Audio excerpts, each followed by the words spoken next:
But we are going to do foreign aid. The United States will be providing foreign aid, but it is going to be foreign aid that makes sense and is aligned with our national interest. And guys, so when I spoke about the dangers of cutting US aid to South Africa because of the fact that South Africa seems to have for many years depended on aid, this is what I meant. The streets of South Africa's biggest city, unable to ignore its biggest health crisis. Over a quarter of all the people in the world living with HIV are here in South Africa. 8.5 million people, and many more who are working hard to avoid contraction, now stumped by Trump's US aid freeze that is shutting down critical clinical support. Clinics like this are a lifeline for people in this community, especially women suffering from HIV. This one, now shut, is a huge disappointment for people just trying to stay alive. Okay, no problem. Are you trying to go to the clinic? Yeah. It's closed. What happened? I mean, the US aid funding has been frozen, so they're closing down clinics. And how come? Because I was using preps from here, I do all my blood tests here. But I haven't been here for like almost 2 months. How do you feel that you found it shut? It's funny. It's very funny. I don't know what to do. Serious. What will I do? There's nothing. No? It's fine. Thanks. A despairing moment for a community that's already so vulnerable, where even healthcare workers in at-risk clinics are concerned for their loved ones.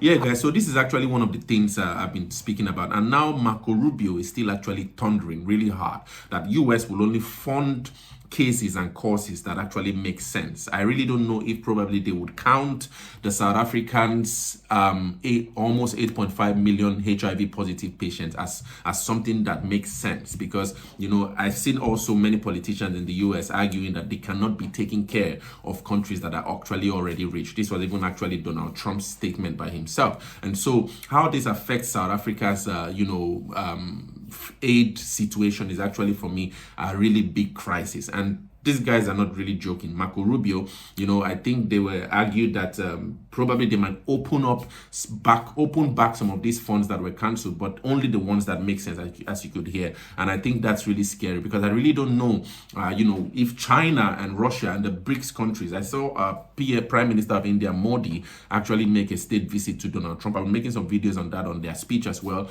But I don't know if the BRICS countries now be able to fill in this gap that the US aid in South Africa has been helping to prop up some of the things that South Africa needs all these years, especially with the likes of the fact that even in South Africa's parliament, politicians like Athol Trollip argues that, even though President Ramaphosa tells President Trump that we cannot be bullied, BRICS has actually been bullying South Africa all these years. And you said we won't be bullied.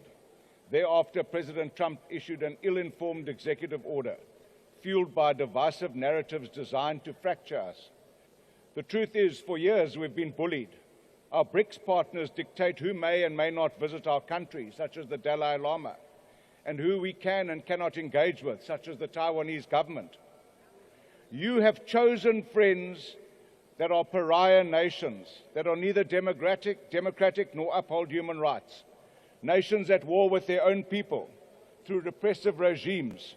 Conversely, we treat democratic nations, our major trading partners, with disdain and insult. Yes, and for now, it's really a wonder for me if BRICS will be able to fill in the gap that American aid has been supporting South Africa, as it argues Donald Trump, Marco Rubio, Pete Hegseth, J.D. Vance. These American politicians argue that they've been supporting countries that actually support their enemies, and that wouldn't happen anymore. Let's quickly listen to Marco Rubio break down these dynamics on the problems he sees with the aid and how this would actually affect countries like South Africa going back, and share your thoughts in the comments. And the state of the diplomacy, what led to the confusion and where things stand now. And then the second one was USAID. Okay. Yes, please. Thanks. I'm not confused about Panama. We had conversations. I felt there were strong first steps. We have expectations we made clear in those conversations. I respect very much that Panama has a process. They're a democratically elected government. They have rules. They have laws. They're going to follow their process, but our expectations remain the same. In particular on that, I would just say that the United States has a treaty obligation to protect the Panama Canal if it comes under attack. That treaty obligation would have to be enforced by the armed forces of the United States, particularly the U.S. Navy. I find it absurd that we would have to pay fees to transit a zone that we are obligated to protect in a time of conflict. Those are our expectations. They were clear. They were clearly understood in those conversations. But I respect very much the fact that Panama has a process of laws and procedures that they need to follow as it relates to the Panamanian Canal authorities. We'll allow them to work through those processes. We intend to make it amicable the way our visits were. As far as the USAID, a couple points. The goal of our endeavor has always been to identify programs that work and continue them, and to identify programs that are not aligned with our national interests and identify those and address them. So we have sent out guidance to those deployed abroad that they will be on leave of absence, not fired, leave of absence as of Friday. And then we made very clear in the message, it's there and it's written in the message that was posted, that if there are exceptional circumstances regarding family or displacement, or maybe their spouse is employed in the embassy, so they're co-located and their children are in school, there's room and space for that. We also made clear in the guidance that there would be specially designated programs that would not be a part of that order. And we are working through the process of identifying them now, what those specially designated programs are, and we will continue to work through the process of finding them. The third point I would make is that people were given 30 days that we would help bring them home if they so desire during that 30-day period. And at the same time, the expectation, as I said, that if they have a special condition or something's going on, we didn't list them all, but we're willing to listen to those. We're not trying to be disruptive to people's personal lives.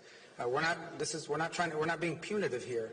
But this is the only way we've been able to get cooperation from USAID. I had preferred not to do it this way. When we tried to do it from the top down by getting cooperation from the central office of USAID, what we found instead are people trying to use the system to sneak through payments and push through payments despite the stop order. We found people that were uncooperative in terms of giving us information and access, all very consistent with some of the things we experienced while we were in Congress. And so we've had to do this other route instead. But we are going to do foreign aid. The United States will be providing foreign aid, but it is going to be foreign aid that makes sense and is aligned with our national interest. And I know the last question wasn't for me, but I want to address that as well. Number one, the United Nations is sitting on $100 million in their fund. The United States has provided 15 of the $100 million for that fund. Okay?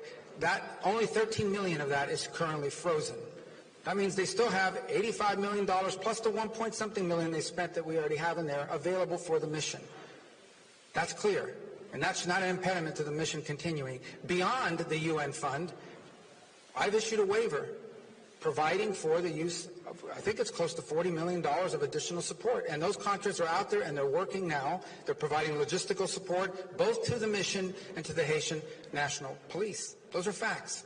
So I could just say that's a pretty strong commitment, and it's certainly a lot stronger commitment than some of the other rich countries around the world who aren't doing nearly as much. By the way, it's a credit to Kenya, who's come halfway around the world and are willing to stand up and do something about it, when countries in our own hemisphere, they're not willing to do anything about it. And I don't want to go through and list all of them and start some diplomatic fight my 2.5 weeks into my term here, but I'm just telling you there's some rich countries out there, and they're not doing nearly enough about it, and they could be doing more. So I encourage them to do more.